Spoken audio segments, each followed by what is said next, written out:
Sonoma County is one of the largest counties for viticulture. There are 13 different American viticulture areas in Sonoma County. Russian River being one of the most famous, because Russian River is famous for growing Pinot Noir. That's what we're all about here, really. We sit right now about 15 miles from the coast.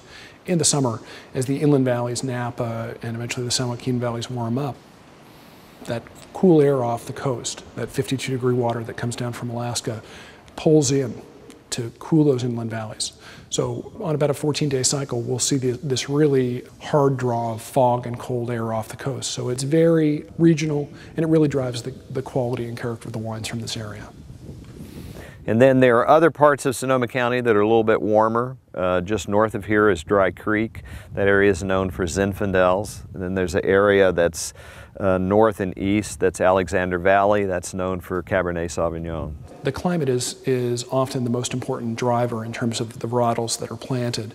And in this cool area, you couldn't ripen Cabernet Sauvignon and would have a hard time ripening Merlot, where Pinot Noir and Chardonnay are ideal for this climate. And that's really what we're focusing on, because that's what this area does best. This is very unique soil on which to grow fruit in Sonoma County. You won't find it anyplace else until you get really to Napa, because this is a lava dome underneath us, and that's why we find so much water up here. You go directly below us down here, there's very little water.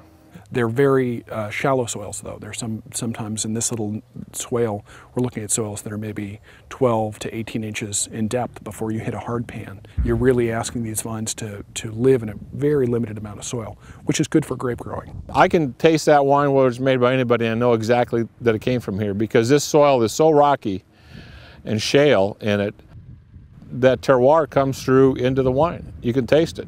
They'll plant next spring. The year after, they'll graft the fruit wood to it, and about 3 years later you'll have a crop. Vitis vinifera are native to Europe, and when they brought the grapes over here, there was a root louse, or essentially an insect that existed here that didn't exist in Europe. So when they brought the grapevines over, all the European vines that they planted died in the 1880s. And they brought vines from here and planted them in Europe, and they brought the root louse over, and it killed all the vines in Europe. So what they do now is they plant a native North American species, and then they'll graft the European fruiting species on top of that. So, and that happens throughout the United States, and actually Europe now. These are ones that were probably done in the nursery, but you can see the transition here, from there to there, and that knot, that's the graft unit. Everything you do when you plant a vineyard is the only time you get a chance to do it right. If you don't do it right, then we spend the rest of our time trying to fix a vineyard like that wasn't done right. So if we do everything correct when we plant it, then we're getting off the ground with the best thing we can. So when Joe Anderson bought this property in May of '05, we had not hired anybody as a viticulturist. We were considering hiring Daniel. So we're going to meet him here at the winery. Daniel comes driving up in his car, has never met a soul, gets out of his car, waving his arms, and he says, "This is all wrong. This vineyard is all wrong. It's planted in the wrong direction. You're going to have to replant the whole thing." Row direction is important here because it can get warm here. It can get to be about 100 degrees.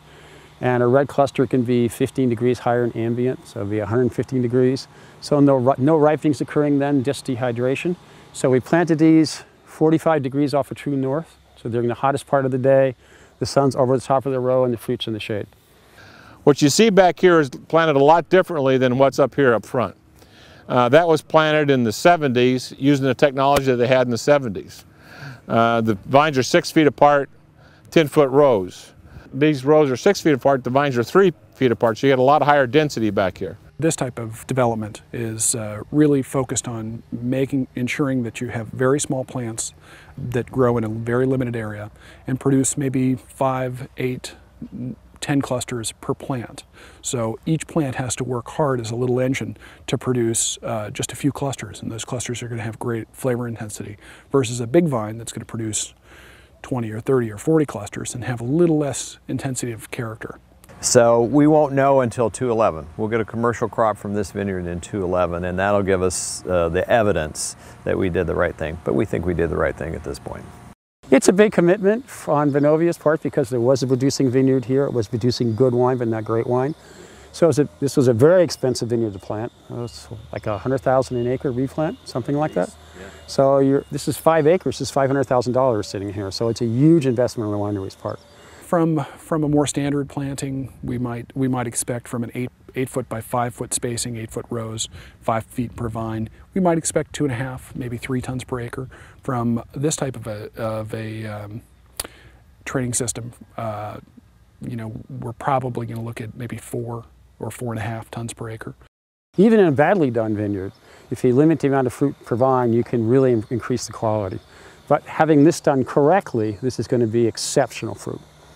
We're already producing damn good Pinot, and this is going to be even better than that. Better quality, lower yield per plant, more flavor intensity.